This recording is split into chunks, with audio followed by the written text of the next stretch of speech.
Good morning children, कैसे हैं? उम्मीद करते हैं कि आप लोग बहुत अच्छे से होंगे और अपनी पढ़ाई भी अच्छे से कर रहे होंगे।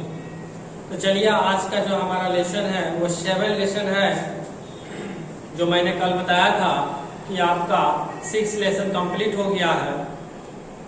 7 लेसन आप देख रहे होंगे ये बुक में। 7 lesson the सानाई of Bismillah Khan.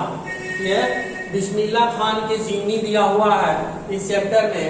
जो बिस्मिल्लाह खान हमारे बिहार के रहने वाले ही एक भारत रत्न से नवाजे गए हैं। ये लेखक ये बहुत बड़े जो है शहनाई वादक थे, इसीलिए चैप्टर का नाम है द शहनाई ऑफ बिस्मिल्लाह खान। बिस्मिल्लाह खान की शहनाई। ठीक है, तो पहले बिस्मिल्लाह खान की जीवनी के बारे में पढ़ेंगे कि उस्ताद, इनकी उपाधि उस्ताद से दी गई थी। Ustad Bismillah Khan the great shehnai maestro and the recipient of and the highest civilian award the Bharat Ratna 2001। Ustad Bismillah Khan जो महान शहनाई वादक थे, जिनको सबसे उच्च नागरिक का सम्मान से सम्मानित किया गया था, जिसे कहा जाता है भारत रत्न। 2001 में इनको इस उपाधि से सम्मानित किया गया था। Was born on 21 मार्च 1960, जिनका जन्म 21 मार्च को 1916 ईस्वी में हुआ था। In a well known family of the musician in Bihar. यह जो है संगीत के जाने माने परिवार से थे, जो बिहार के रहने वाले थे, बिहार में। ठीक है, in spite of having travelling all over the world, हालांकि इन्होंने पूरी दुनिया में भ्रमण किया था। पूरे दुनिया में घूमने के बावजूद भी he was exceedingly fond of Banaras and Dumraon and they remain for him the most wonderful town of the world. पूरी दुनिया का भ्रमण करने के बावजूद भी यह जो है बनारस और डुमराव को ही दुनिया का सबसे अच्छा वंडरफुल शहर बताया है इन्होंने। उस बनारस से, और बनारस में डुमराव गांव से इनका बचपन से ही लगाव था। He passed away on 21 अगस्त को 2006 में at the age of 19 after a prolonged illness। बताता है कि लंबी बीमारी के कारण 21 अगस्त 2006 को 90 के उम्र में, इनका एज कितना था? 90 के उम्र में लंबी एक बीमारी हो जाने के कारण इनका इंतकाल हो गया 21 अगस्त 2006 को। He was given a state funeral and the government of India declared one of the national mourning। और इनके उस बयान पर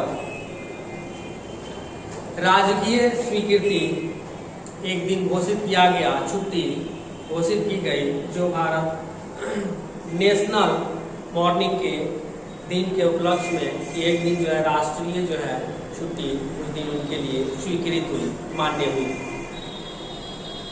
तो चलिए, ये था बिस्मिल्लाह खान की जीवनी और उनका घर और जन्म और मृत्यु के बारे में, इंतकाल के बारे में और डेट और टाइम। तो आगे अब कहता है इस चैप्टर में कि द शहनाई ऑफ बिस्मिल्लाह खान में स्टार्ट है।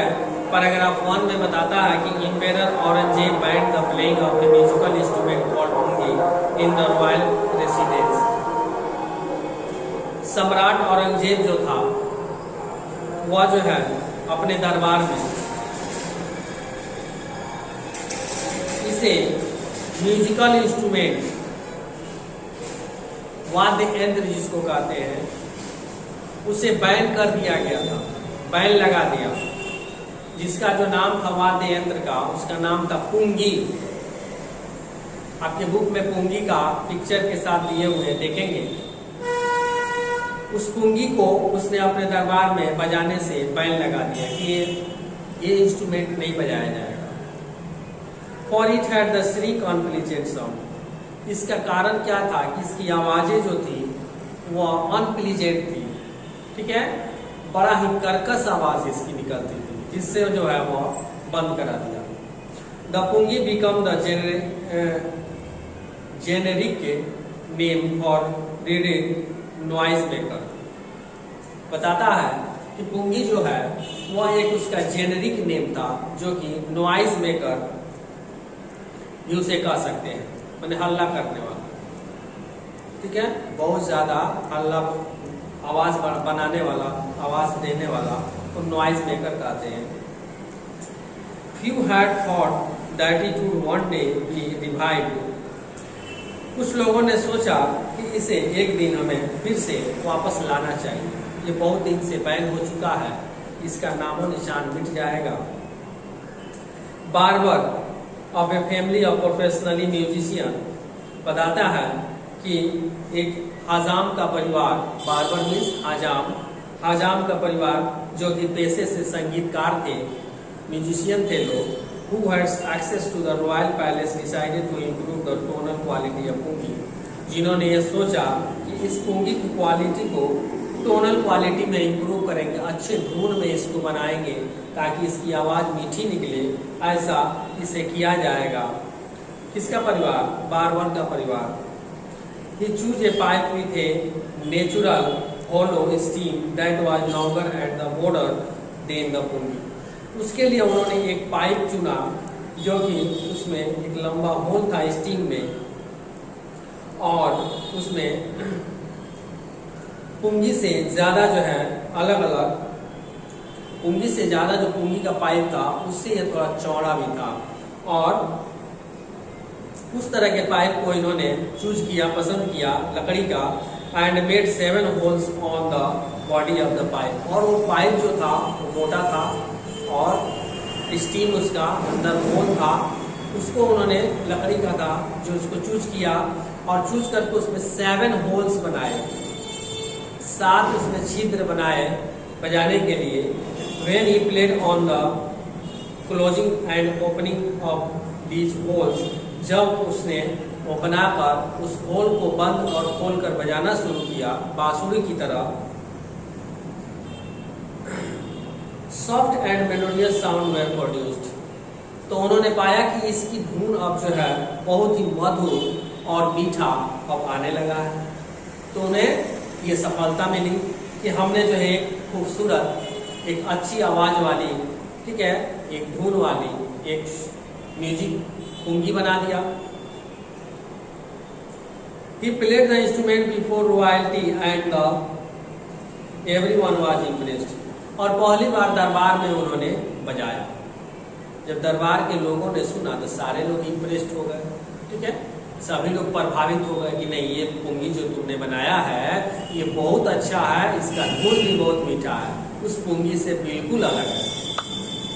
The instrument so different from the pungi, वह इंस्ट्रूमेंट जो बना था, वाद्य यंत्र जो बना था, वह उस पुंगी से काफी अलग था।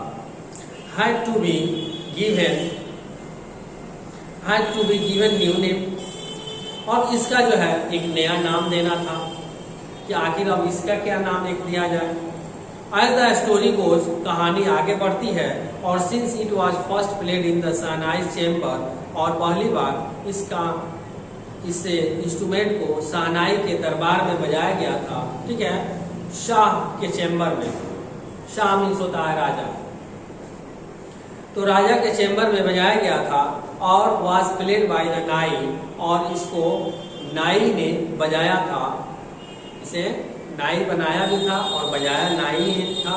नाई मीन्स बार्बर ने बजाया था, इसलिए instrument was named that the Shah नाई। इस इंस्ट्रूमेंट का नाम इसी वजह से शाह नाई पड़ गया। शाह मीन्स राजा, ठीक है, बादशाह, और बादशाह के नाम से जोड़ दिया गया, और नाई मीन्स बार्बर, तो शाह नाई इसका नाम पड़ गया, ठीक है ना। ये समझ में आ रहा है। पैराग्राफ 1 आपका जो है ये शाहनाई की शुरुआत हुई, वहां से ये शाहनाई की यह हिस्ट्री थी, इतिहास था कि शाहनाई कैसे बना, और कैसे उसका नाम पड़ा। ठीक है,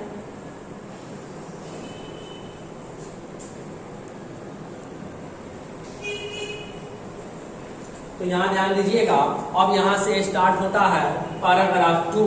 सेकेंड पैराग्राफ जो है अब हम लोग नेक्स्ट डे पढ़ेंगे। तब तक आप लोग इसे ध्यान से सुनेंगे इस कहानी को और समझ लेंगे। ठीक है, तब तक गुड बाय।